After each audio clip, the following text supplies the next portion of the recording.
Sir जिस दिन election हो रहा है बीजेपी बड़ा दिखाई दे रही है, कैसे देखते हैं? सबसे पहले तो भारतीय जनता पार्टी के लोगों को जीत मिली है, उन्हें बधाई, और आशा करता हूं कि जो जनादेश दिल्ली की जनता ने उन्हें दिया है उसकी वो प्रतिपूर्ति करेंगे।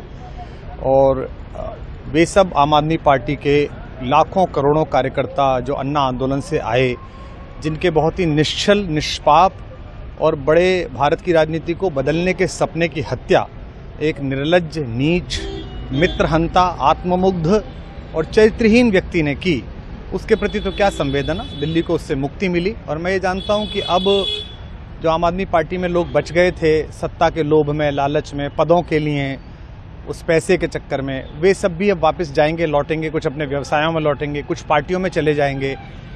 और पतन यहाँ से प्रारंभ हुआ है उन लोगों का। मेरे लिए कोई प्रसन्नता का और दुख का विषय नहीं है, मैं बीच में खड़ा हूँ। प्रसन्नता इस बात की है कि करोड़ों लोगों ने आशा लगाई थी, करोड़ों लोगों ने, लोग अपनी नौकरियां छोड़ के आए थे, व्यवसाय छोड़ के आए थे, दुश्मनियां ली थी लोगों ने, उन सब की हत्या एक आत्ममुग्ध आदमी ने, एक चरित्रहीन आदमी ने अपनी निजी महत्वाकांक्षाओं की पूर्ति के लिए की।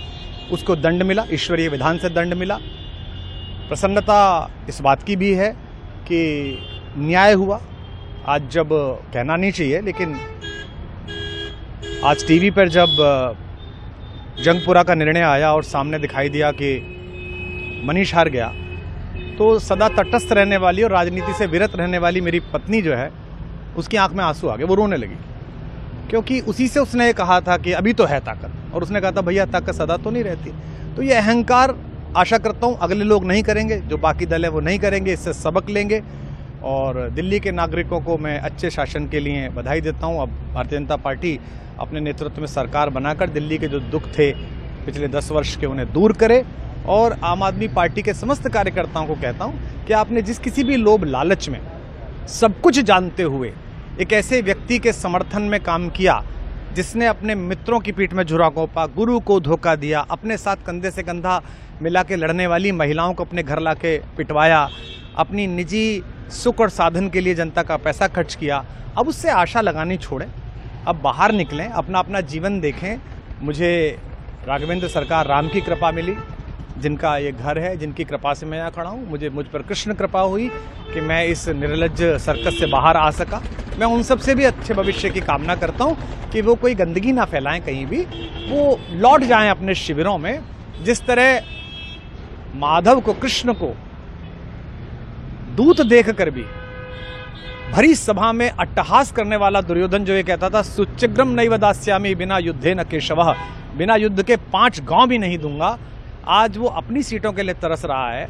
और मुझे पता है कि इस दुर्योधन का अंत भी टूटी हुई जंघा के साथ बड़ा ही दारुण होगा, और भारतीय राजनीति एक कलंकित अध्याय के रूप में इस बौने दुर्योधन को और इसके दरबार के तमाम शकुनियों को याद करेगी। मैं उनकी मुक्ति की कामना करता हूं कि ईश्वर उन्हें इस दुख से बाहर निकाले, और समस्त लोगों को बधाई देता हूं कि चलिए अंततः न्याय हुआ। सर बात करें दिल्ली के चुनाव या यूपी के उपचुनाव मिर्जापुर को लेकर, चुनाव आयोग पर तमाम तरह के आरोप लगाए जा रहे हैं। अखिलेश यादव ने कल कहा कि वहाँ उपचुनाव में मिलकर, ये राजनीतिक विषय है, इस पर मैं राजनीतिक कार्यकर्ता नहीं हूँ, तो इस पर मेरी टिप्पणी शोभनीय नहीं है। वो आपस में सब जाने। लेकिन दिल्ली के चुनावों को लेकर एक मिश्रित प्रतिक्रिया है। दुख है कि अन्ना आंदोलन से एक ऊर्जा जो पैदा हुई थी, जिससे देश में एक सकारात्मक बदलाव हो सकता था, एक वैकल्पिक राजनीति हो सकती थी, उसकी हत्या एक अहंकारी आदमी ने, एक आत्ममुग्ध और असुरक्षित आदमी ने कर दी। मैं आशा करता हूं कभी ना कभी भारत में ऐसा सूर्योदय किसी न किसी दल में अवश्य होगा, जो भारत को जहां पहुंचना है वहां पहुंचाने का मार्ग प्रशस्त करेगा। बहुत धन्यवाद।